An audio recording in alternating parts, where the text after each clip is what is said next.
c'est Super Ganim Fan, on se retrouve aujourd'hui enfin pour un unboxing.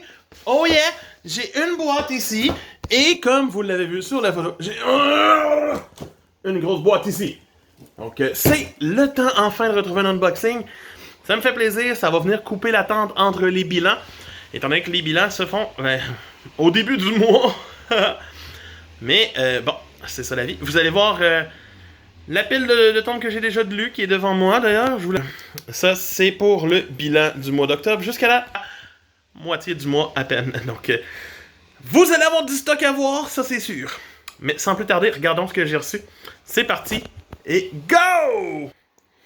Pour commencer, on a le tome 20 de Steel Ball Run. Oh yes, on se rapproche de la fin de la Steel Ball Run.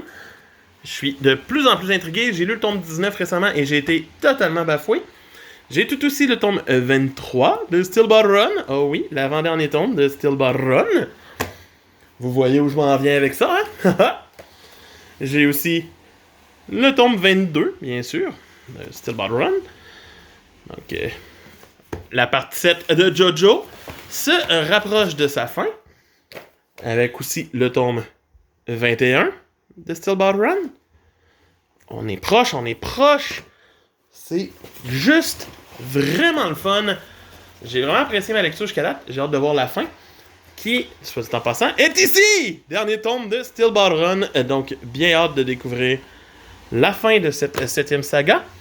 Et bien sûr, d'enchaîner par la suite sur JoJo Leon, tome 1, que je viens tout juste de m'acheter. Parce que je me suis dit, je finis la partie 7, je commence la 8. C'est aussi facile que ça, donc, pour moi. Sinon, j'ai aussi le tome 32 de Black Clover. Donc, le dernier tome en date de la série. Ainsi que le tome 11 de Fairy Tail 100 Year Quest. Tout le monde sait mon dédain pour cette série. Mais bon, c'est la vie. Qu'est-ce que vous voulez? On continue ça avec le tome 3 de Sakamoto Days. Bien hâte de le lire. J'avance plus vite dans Elusive Samurai, étrangement, que dans Sakamoto Days. But, ça arrive. J'ai tout aussi le tome 24 de Fire Force. J'aime vraiment le nouveau design des covers. Personnellement, c'est vraiment de quoi que j'apprécie que l'auteur ait fait.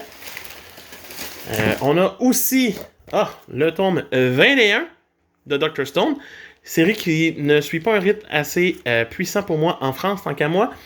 Un tome par 3 mois, c'est trop lent pour une série qui est déjà terminée.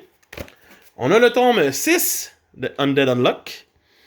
Je viens à peine de relire le 5, donc ça a été vite en montadine pour moi. J'ai aussi le coffret vide numéro 2 de One Piece, que je vais construire pour vous à la fin de cette vidéo. Pour voir ce que ça donne. J'ai le tome 17 de Dragon Ball Super. On va débuter vraiment cet arc-là tranquillement, pas vite. Le tome 8 de Toilet Bound Hanako-kun, que j'aime toujours autant. C'est vraiment le fun à lire. Le tome 10 de Kaguya-sama Love is War, série qui vient de se conclure tranquillement pas vite au Japon avec son 28e et dernier volume. C'est pas pour tout de suite, mais ça s'en vient. On a le tome 5 de Shaman King de Superstar. Je suis à un tome de commencer bientôt à enchaîner les Shaman King. J'ai lu le tome le mois passé, j'ai lu l'avant-dernier.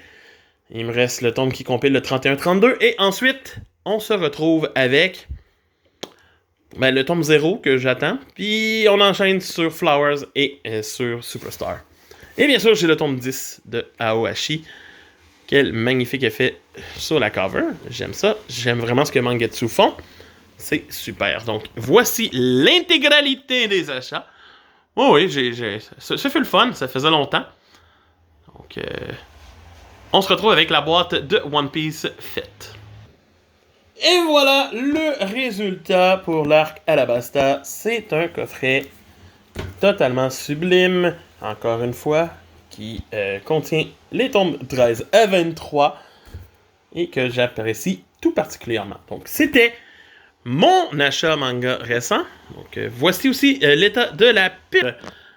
Je sais pas pourquoi j'ai joué sur moi. Il ne reste que ça. Ça fait dur, je suis d'accord. C'est le Wangan Fan qui vous dit hey! Ça faisait longtemps que j'avais fait un unboxing.